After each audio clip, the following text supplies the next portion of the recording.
Hello বন্ধুরা, প্রতিদিনের মতো আজকেও তোমাদের জন্য নিয়ে এসেছি জানা অজানা প্রয়োজনীয় কিছু কিচেন টিপস অ্যান্ড ট্রিক্স। আশা করব বন্ধুরা আমার টিপসগুলো কিন্তু তোমাদের প্রত্যেকটা গৃহিণীর ঘন্টার কাজকে আরও অনেকটাই সহজ করে দেবে। তোমরা এই কিচেন টিপসগুলো ফলো করে কিন্তু তোমাদের নিজেদের জন্য কিছুটা হলেও সময় বের করে নিতে পারবে। তো বন্ধুরা, আমি Sangeeta, welcome to my Sangeeta's lifestyle. আশা করছি তোমরা সবাই ভালো আছো। তো চলো বন্ধুরা, আজকে তোমাদের জন্য আমার প্রথম কি টিপস থাকছে তো সেটাই তোমাদের সঙ্গে শেয়ার করি। তো বন্ধুরা, আজকের প্রথম টিপস হচ্ছে এই যে আলু আমরা অনেক সময় দেখা যায় আলু কুচিয়ে আমরা রেখে দিই ধুয়ে। তো অনেক সময় ধুয়ে রাখার পরেও কিন্তু বন্ধুরা দেখবে আলুটা কিন্তু অনেকটা কালচে ভাব চলে আসে। কারণ বন্ধুরা, আলুতে কিন্তু প্রচুর পরিমাণে আয়রন থাকে। সেটা তুমি যদি ধুয়েও রাখো সেটাতেও আয়রন থাকে, আর না ধুয়ে রাখলে তো পুরোই আয়রনে কালো হয়ে যায়। তো দেখো, আমি কিন্তু আলুটা ধুয়ে রেখেছিলাম, তারপরও কতটা কালো হয়ে গিয়েছে। তো তোমরা কি করবে, এরকম করে দেখো আলুটা কুচানোর পরে তারপরে তোমরা সামান্য পরিমাণে জল দেবে আলুতে। তো জল দিয়ে তোমরা কি করবে, এটাতে সামান্য পরিমাণে হচ্ছে তোমরা লবণ দিয়ে রাখবে। লবণ দিয়ে রাখলে কিন্তু দেখবে তোমাদের এই আলুটাই কিন্তু কখনোই কালো হয়ে যাবে না। তোমরা যদি আলুটা কুচানোর 1 ঘন্টা পরেও যদি আলুটা রান্না করো তাহলেও দেখবে একেবারেই কিন্তু কালো হয়ে যাবে না। তোমরা এই আলুটাকে 10 মিনিটের মতো কিন্তু এইভাবে ভিজিয়ে তারপরে কিন্তু যে কোনো একটা জালির উপরে কিন্তু আলুটাকে রেখে দিতে পারো জল ঝরানোর জন্য। দেখবে আলুটা কিন্তু একেবারে কালো হয়ে যাবে না। তোমরা যদি 1 ঘন্টা পরে 2 ঘন্টা পরেও রান্না করো, আলুটা কিন্তু যেরকম কুচাই রাখবা সেরকমই কিন্তু থাকবে। আশা করবো টিপসটি ভালো লেগেছে। তারপর চলে যাব পরবর্তী টিপসে। তো বন্ধুরা, এবারের টিপস হবে এই যে মেঝেতে অনেক সময় দেখা যায় যে তেল পড়ে যায়। আমরা রান্না করতে করতে দেখা যায় অনেক সময় কিন্তু মেঝেতে তেল পড়ে গিয়েছে। তো বন্ধুরা, সেই তেলটা তুলতে কিন্তু আমাদের অনেকটাই সমস্যা হয়। কারণ এই তেল যদি আমরা যে কোনো কাপড় দিয়ে মুছে থাকি, দেখা যাবে যে কাপড়ে লেগে একেবারে সব জায়গায় কিন্তু তেলটা মাখামাখি হয়ে যায়। তো তোমরা কিন্তু একটা কাজ করে নিতে পারো, দেখবে তেলটা কিন্তু কোনোভাবেই তোমাদের যে কোনো জায়গায় ছড়িয়ে ছিটিয়ে যাবে না। তো কি করবে, তোমরা এরকম তোমাদের ঘরে যদি আটা বা চালের গুঁড়া থাকে, যদি তোমরা নষ্ট চালের গুঁড়া আটাও তোমাদের ঘরে থেকে থাকে সেটাও কিন্তু দিতে পারো। তো দিয়ে জাস্ট এইভাবে হচ্ছে দেখো তোমরা কিন্তু উঠিয়ে নিতে পারো। এখানে তোমাদেরকে আমি দেখাবো, দেখো কোনো তেল চিটচিটে ভাব কিন্তু একেবারেই নেই। জাস্ট এই যে আটা দিয়েছি সেটাতেই কিন্তু তোমার এই যে তেলটা একেবারে উঠে গিয়েছে। তো এবার কি করবে, তোমরা একটা যে কোনো কাপড় ভালো করে ভিজিয়ে তারপরে কিন্তু এই জায়গাটা তোমরা মুছে নিতে পারো। এই যে দেখো একেবারে কিন্তু তেলটা নেই, আমি কিন্তু আটাটা তুলে নিয়েছি, তেলের কোনো কিন্তু ছিটে ফোটাও কিন্তু কোনো অবস্থা নেই।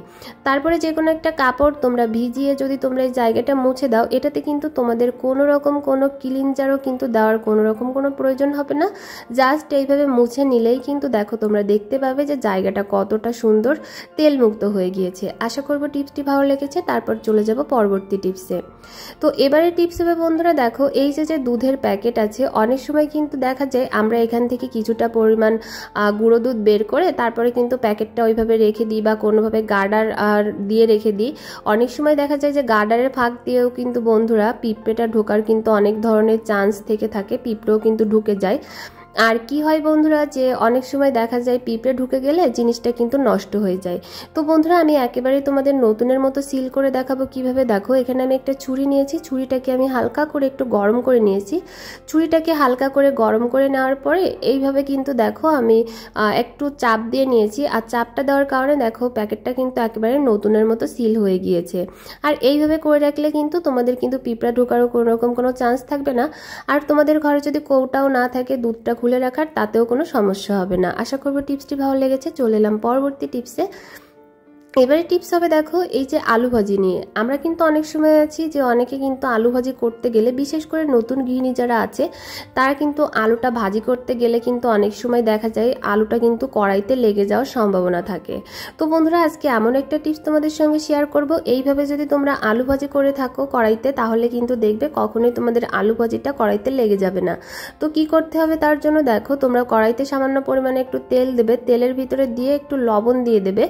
লবণটা দিয়ে তোমরা কি করবে, তার ভিতরে হচ্ছে তোমরা এবার আলুটাকে ছেড়ে দেবে। তো অবশ্যই কিন্তু তেলটা একটু তাতানো লাগবে, গরম করা লাগবে, তারপরেই তোমরা আলুটাকে এইভাবে ছেড়ে দেবে। তারপরে বন্ধুরা দেখবে তোমরা এটা যখন ভাজি করবে বা ভাজি করার শেষেও কিন্তু তোমাদের আলুটা কড়াইতে লাগার কোনো রকম কোনো চান্স থাকবে না। তো প্রথম কিন্তু দেওয়ার সাথে সাথে বোঝা যায় না আলুটা লেগে যাচ্ছে কিনা, কারণ হলুদ লবণ দেওয়ার পরেই কিন্তু সেটা বোঝা যায় আসলে আলুটা কড়াইতে লাগবে কিনা। তো আমি কিন্তু হলুদ লবণ দিয়েও তোমাদেরকে দেখিয়ে দিলাম। আশা করবো টিপসটা ভালো লেগেছে। তারপর চলে যাব পরবর্তী টিপসে। তো বন্ধুরা এবারে টিপস হবে, দেখো এই যে বেলুন পিঁড়িগুলো আছে, আমরা অনেক সময় দেখা যায় বেলুন পিঁড়িগুলো কিন্তু ধুয়ে থাকি। তো যাদের আর কি বাড়িতে রোদ নেই বা হচ্ছে অনেক সময় কিন্তু দেখা যায় শীতকালেও কিন্তু আমরা বেলুন পিঁড়ে ধুয়ে তারপর কিন্তু আমাদের সঙ্গে সঙ্গে কিন্তু এখানে রুটিটা বেলতে হবে। অনেক সময় কিন্তু যে কোনো কাপড়ের সাহায্যেও যদি আমরা এই বেলুন পিঁড়িটা আর কি পরিষ্কার করে থাকি বা শুকিয়ে থাকি, দেখবে সেটা কিন্তু একেবারে শুকায় না। অনেক সময় আটাটা কিন্তু লেগেও যায় ভিজে থাকার কারণে। তো তোমরা ঝটপট করে কিন্তু একটা জিনিস করে নিতে পারো। দেখো আমাদের প্রত্যেকের ঘরেই তো গ্যাস ওভেন আছে বা যে কোনো আগুনের ব্যবস্থা আছে। তোমরা কি করবে, এরকম করে যে কোনো গ্যাস ওভেনের পরে এইভাবে ধরে নেবে। তো এইভাবে রাখার ফলে কিন্তু দেখবে তোমাদের এই যে বেলুন তারপরে পিঁড়িটা আছে সেটা কিন্তু খুবই দ্রুত শুকিয়ে যাবে। তারপরে কিন্তু তোমরা ঝটপট করে তোমাদের রুটিটা কিন্তু বেলে নিতে পারবে। তো বন্ধুরা এটা যে সবসময় তোমাদের করতে হবে এরকমটা কিন্তু না। আমি বলেছি যাদের বাড়িতে রোদ থাকে না বা হচ্ছে রোদ্রে দেওয়ার কোনো রকম কোনো ব্যবস্থা নেই, তারা কিন্তু ঝটপট এই কাজটা করে নিতে পারো। বা হচ্ছে অনেক তাড়াহুড়ার ভিতরে আছো, তোমরা হচ্ছে রুটিটা সাথে সাথেই বেলবে, বেলুন পিঁড়িটা ধুয়ে নিয়েছো, তো রোদ্রে দেওয়ার জন্য কিন্তু একটু অপেক্ষা করতে হয়। তোমাদের এইভাবে করলে কিন্তু তোমাদের অপেক্ষা করারও কিন্তু কোনো রকম কোনো প্রয়োজন হবে না। দেখো আমি এটাকে কতটা সহজে শুকিয়ে নিয়েছি। আশা করবো টিপসটি ভালো লেগেছে। তারপর চলে যাব আমরা পরবর্তী টিপসে। তো বন্ধুরা এবারে টিপস হবে এই নারকেল কোড়া নিয়ে। তো অনেক সময় কিন্তু আছে যে আমাদের কিন্তু বাড়িতে নারকেল কোড়ানোর যে কোড়নি থাকে সেটা কিন্তু থাকে না। তো তার জন্য কিন্তু আমাদের অনেকটা সমস্যায় পড়তে হয়, কারণ নারকেল কোড়ানোর কোড়ন কাদের থাকে না, যারা আর কি নতুন বাসা ভাড়ায় উঠেছে বা হচ্ছে যারা মেসে থাকে। অনেক সময় নারকেল বাজার থেকে কিনে আনার পরে কুড়ানোর জন্য কিন্তু অনেক সময় দেখা যায় যে নারকেলটা কিন্তু খাওয়া হয় না। তো সেইভাবে তারা কিন্তু এই টিপসটা ফলো করতে পারো। দেখো এরকম একটা কাঁটা চামচ তোমরা নিয়ে নেবে, আর কাঁটা চামচটা নেওয়ার পরে তোমরা এইভাবে নারকেলটাকে দেখো ভিতর থেকে যদি এরকম কাঁটা চামচ দিয়ে একটু দাগ দিতে থাকো, তাহলে দেখবে যে তোমাদের নারকেলটা কিন্তু ইজিভাবে কোড়ানো হয়ে যাবে। দেখো কতটা নারকেল নিচে পড়ে যাচ্ছে। তো সবার জন্য কিন্তু না, যাদের আর কি বাড়িতে কোড়ানিটা নেই তারাই কিন্তু এই কাজটা করবে। তাহলে দেখবে তোমাদের কিন্তু নারকেল কোড়ানোতে কোনো রকম কোনো সমস্যা হবে না। কোড়ানো ছাড়াই কিন্তু কোড়ানি ছাড়াও কিন্তু তোমরা এই নারকেলটাকে ইজিভাবে কিন্তু কুড়িয়ে নিতে পারবে। তো এখানে দেখো কতটা সুন্দর করে কিন্তু নারকেলটা আমার কোড়ানো হয়ে গিয়েছে একটা কাঁটা চামচের সাহায্যে।